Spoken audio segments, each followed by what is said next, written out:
আমি একটা ওয়ার্ড শুনেছি, সেটা হলো জেন্টাল প্যারেন্টিং। কিন্তু জিনিসটা কি, খায় না মাথায় দেয়, কিভাবে হয় সেটা জানার জন্য আজকে ভিডিওটা করা। মানে আমি সবার কাছ থেকে সাজেশন চাই যে কিভাবে এই জেন্টাল প্যারেন্টিংটা হয়। ধরুন নতুন ফোন কিনেছেন, তার সাথে নতুন চার্জার কিনেছেন, ফোনটা চার্জে দিয়েছেন, ফোনটা চার্জে নেই। কিছুক্ষণ পর আপনি খেয়াল করলেন যে ফোনের যে তারটা হয় সেটাকে বসে বসে চিবোচ্ছে। ব্যাস ফোনটা তারটা গেল 12টা বেজে, আবার একটা নতুন চার্জার আপনাকে কিনতে হবে। কিন্তু আপনি ভাবেন আপনি তো জেন্টাল প্যারেন্ট, কিছু বলতে পারবেন না, বকতে পারবেন না, বকা যাবে না, কারণ এখন বাচ্চাদের বকলে বাচ্চারা নাকি ডিপ্রেশনে চলে যায়। ঠিক আছে, তাকে বুঝিয়ে বলা হলো, বাচ্চা ছেলে ভুল হয়ে গেছে, আবার একটা নতুন চার্জার আপনি কিনে নিয়ে আসলেন। ধরুন আপনি রান্না করছেন, হঠাৎ করে আপনি শুনতে পেলেন যে মা আমি মাছ ধরছি। আপনি ছুটে ছুটে ঘরে আসলেন, এসে দেখলেন কেউ চার্জারটাকে নিয়ে খাট থেকে এরকম করে ছুঁড়ে ফেলছে আর এরকম করে তার ধরে এরকম করে টানছে, মানে মাছ ধরছে, মানে ছিপ ফেলছে আর মাছ তুলছে। এইভাবে যদি কেউ আপনার চার্জারগুলো নষ্ট করে, এখন একটা অরিজিনাল চার্জার জানেন 2000 টাকার কাছাকাছি দাম, তো আপনি কিভাবে জেন্টাল প্যারেন্ট হয়ে থাকতে পারেন? তাকে শান্ত করার জন্য তাকে পেন্সিল দেওয়া হলো। এবার সে পেন্সিল দিয়ে ঘরে কোনো জায়গা নেই, কোনো জায়গা বাকি নেই যেখানে লেখা নেই। দেওয়ালে লেখা হচ্ছে, শুধু খাতা বাদ দিয়ে বাকি সব জায়গায় লেখা হচ্ছে, রান্নাঘরে, আলমারিতে, দেওয়ালে, সব জায়গায় লেখা হচ্ছে।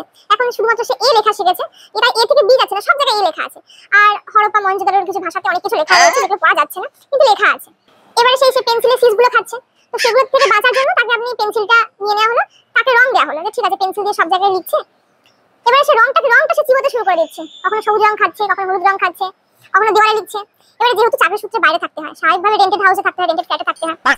এবারে সব জায়গায় যদি দেওয়ালে লেখা হয়, তখন বাড়িটা যখন ছাড়া হবে তখন ভেবে দেখুন কত টাকা খরচা যাবে। আর মুম্বাইয়ের মতো একটা বাইরে একটা এত কস্টলি জায়গায় থেকে যদি পুরো ফ্ল্যাটটা এখন বলে রং করে দিতে হবে, তাহলে কত টাকা আপনাকে দিতে হবে ভাবুন।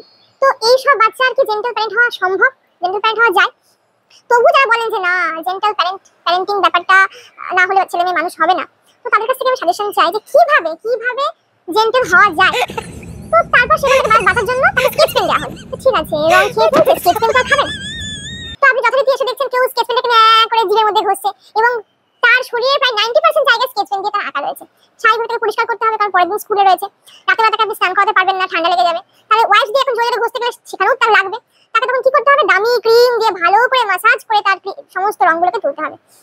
মানে এইভাবে তো চলছেই। আর হেন কোনো জিনিস নেই, ভাঙা নেই, সমস্ত জিনিস ভাঙা হচ্ছে, দেওয়ালে লেখা হচ্ছে, নতুন নতুন বই সেগুলো ছিঁড়ে খেয়ে নেওয়া হচ্ছে। আর এখন আমি যদি আমার মাকে বলি তখন বলবে না ওদেরকে খুব সাবধানে এখন রাখতে হবে, ওদেরকে কিন্তু বকা যাবে না, বেশি মারলে নাকি ঘেটা হয়ে যাবে। ঠিক আছে বেশি মারা যাবে না, ইস্ত্রিটাকে লুকিয়ে রাখা হচ্ছে, জামা কাপড়ের ভাঁজে লুকিয়ে রাখা হচ্ছে যাতে খুঁজে না পায়, কারণ এরা তো গোয়েন্দা বিভাগে আগের জন্য কাজ করেছে। তো ওই জন্য সেই গোয়েন্দাগিরিটা এখনো রয়েছে, সব জায়গা থেকে খুঁজে পাওয়া যায়। আর মানুষের একটা বাড়িতে কত গুপ্ত জায়গা থেকে লুকিয়ে রাখা হয়, তো ঠিক আছে ভাঁজে রাখা হয়েছে। তো সেইখান থেকে ইস্ত্রি পাওয়া গেছে, সুইচে দিয়ে চালিয়ে দেওয়া হয়ে গেছে, এবং সেটাকে নিয়ে তারা মজা করছে। তো এই জন্য মনে হয় জেন্টাল প্যারেন্ট হওয়া গেল না, আমার পক্ষে অন্তত সম্ভব হওয়া গেল না। হয়ে যাবে জেন্টাল প্যারেন্ট হওয়া যাবে না। এখন ভিডিওটা আমি এখন কেন করছি, এখন করার কারণ হলো এটাই যে এইসবের যে মাস্টার মাইন্ড সেটা এখন ঘুমোচ্ছে, এবং ঘুমোচ্ছে বলেই আমার এই পক্ষে এখন এই কথাগুলো বলা সম্ভব হচ্ছে। এবং আরেকটা সবে ঘুম থেকে উঠেছে, এবং এই জন্য এখন একটুখানি শান্ত রয়েছে। হ্যাঁ আরেকটা বিষয় সেটা হলো ঘুম থেকে ওঠার পর কোনো কারণ নেই, মানে বিনা কারণে 1 ঘন্টা ধরে কে কাঁদে, মানে কোনো কারণ নেই। আমি জিজ্ঞাসা করি তুই স্বপ্ন দেখেছিস, না কোথাও লাগছে না, কোনো কিছু বলা নেই। 1 ঘন্টা ধরে যদি আপনার সামনে কেউ হ্যাঁ হ্যাঁ করে কেঁদে যায়, আপনি কি করে, মানে সে মানুষ তো এমনি ডিপ্রেশনে চলে যাবে। আমাকে বলে আমাকে নাকি যখন প্রথম বিয়ের পর আনা হচ্ছে তখন নাকি আমার গলার স্বর নাকি খুব মিষ্টি ছিল, আর এখন নাকি এমন নাকি আমার গলার আওয়াজ সেটা নাকি কাকপক্ষী বুঝতে পারে না। তো আমি কি করবো, আমি তো বোবা হয়েও কিছু করতে পারছি না, চেঁচিয়েও কিছু করতে পারছি না, মেরেও কিছু করতে পারছি না, আমি কিছুই করতে পারছি না। এই যে হাসছি এখন আমি পাগল, মাঝে মাঝে মনে হয় যে আমি পাগলা বাড়িতে চলে যাই, মানে আমি এত ফ্রাস্ট্রেটেড হয়ে গেছি মানে বলার মতো না। মানে আমি কি সত্যি পাগল হয়ে যাচ্ছি নাকি, এরকম মানে পাগল অবস্থাতে জেন্টাল প্যারেন্টিং হয় না।